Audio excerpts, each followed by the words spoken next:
झंझारपुर से मिथिलांचल पर शाह की नजर, एमवाई समीकरण का निकाला तोड़। नीतीश के लिए एनडीए में नो एंट्री का बोर्ड हटाया। विपक्षी गठबंधन इंडिया में कई मामलों को लेकर मतभेद की खबरों के बीच अमित शाह ने झंझारपुर में चुनावी बिगुल फूंक दिया है। इस रैली में वे नीतीश कुमार पर नरम तो लालू यादव पर गरम नजर आए। इस दौरान वे नीतीश कुमार को नसीहत देते नजर आए कि लालू के साथ गठबंधन में रहने पर उन्हें सिर्फ नुकसान ही नुकसान है। देखें तो उनके भाषण में बार बार मिथिलांचल का जिक्र देखने को मिला, जिससे यह साफ है कि उन्होंने झंझारपुर से तीर चलाकर मिथिलांचल को साधने की कोशिश की है। ऐसे में हम इस वीडियो में इसी पर चर्चा करेंगे कि अमित शाह की इस रैली का कितने सीटों पर प्रभाव पड़ेगा। दरअसल लोकसभा चुनाव की तैयारियों में इंडिया और एनडीए दोनों जोर शोर से जुटी है। इस कड़ी में बीजेपी ने ऐसे कई सीटों को चुना है जहां पार्टी अभी तक अपना उम्मीदवार नहीं उतारती थी, लेकिन 2024 में पार्टी वहां अपना उम्मीदवार उतारने की तैयारी कर रही है। इनमें एक सीट झंझारपुर भी है।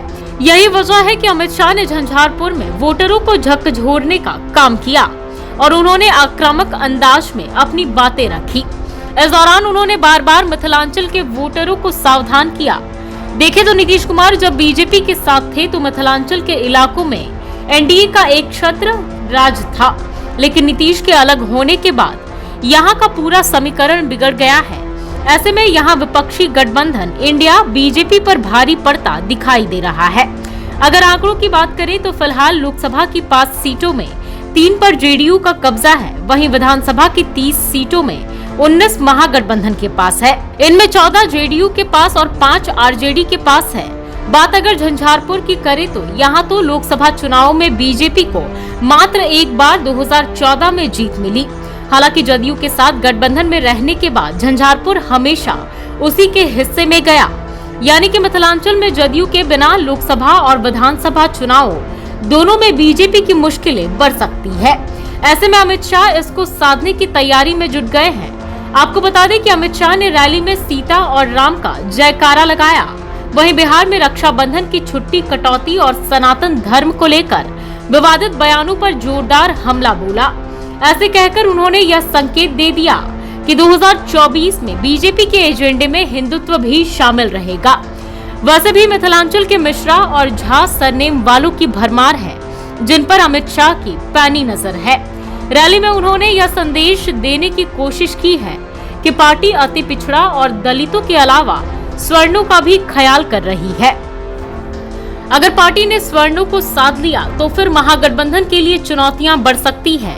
देखें तो जैसे लालू यादव एमवाई समीकरण को भुनाते रहे हैं, अब अमित शाह ने उसी तर्ज पर मिथिलांचल में एमजे समीकरण को साधने की कोशिश की है।